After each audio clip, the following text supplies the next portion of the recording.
Uri kuona here zviri kuitika pambudzi iyo? Pane chidzidzo chikuru chakakura kwazvo uye chakasimba chatinotodzidza kubva pairi.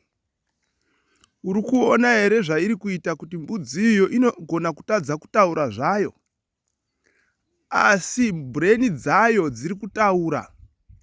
Uye ndoda kuti uzive kuti zviri kuitika pambudzi iyo zvinoitika kunyangwe pamunhu. Chiri kukonzera kuti mbudzi iyo itunge danga zvauri kuona ichitunga, iri kutotunga chaiko danga irorero. Chiri kukonzera kuti itunge danga iro mbudzi iyo, iri kuti dai ndabuda muno imbochoka mbudzi iyo. Ukatarira mudanga umo muri kuwanika dzimwe mbudzi dzakatorelaxa, dzakatovata, dzakamirira nguva yekubuda. But iyi haimiriri nguva yenyu, ine nguva dzayo dzainoti mandinonokera. Asi usafunga kuti kunonokerwa kwayo kuri pakuti yava nenzara kubodo. Haisi nyaya yenzara, asi kuti iri kutsvaga mudzimai. Ine zvainoda kuofloda zviri mwairi zvawandisa.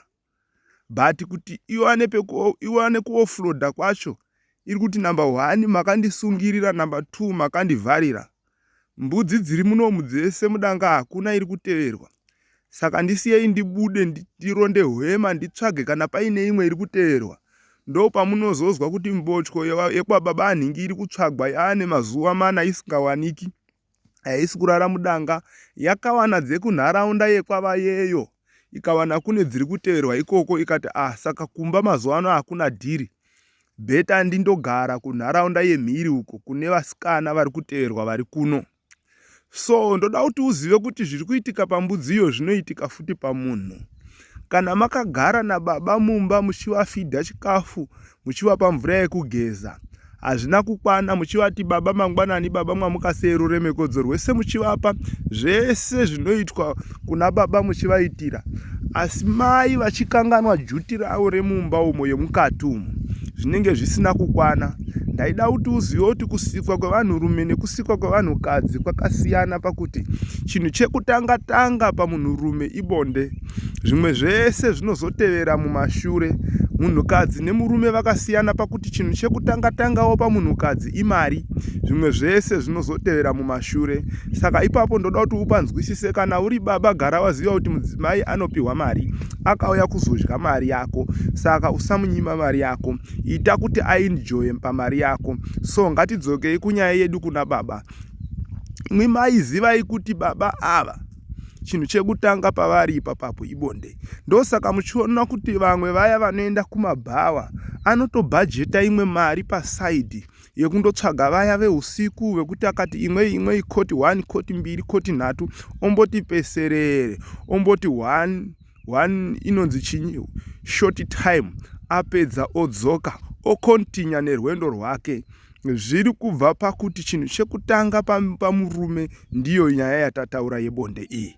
So muri kuona here kuti pambudzi iyo tine chidzidzo chakakura chatadzidza ipapo. Right, rikashayikwa chii chinoitika? Pano hasha dzinomuka. Pamwe pacho munogara mumba muchingonetsana musingazivi kuti nyaya iri kubva papi. Izvo mai makasunga kubva January muchiti nyaya yangu inozogadziriswa muna December paChristmas.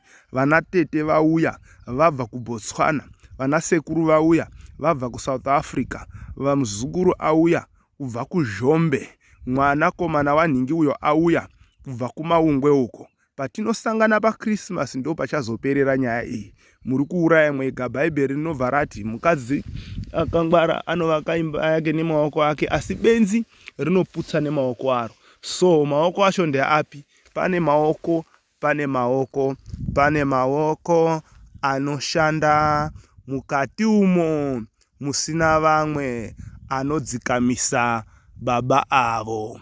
In Jesus mighty name. Ane nzeve nganzwe zvinoreva mweya kukereke.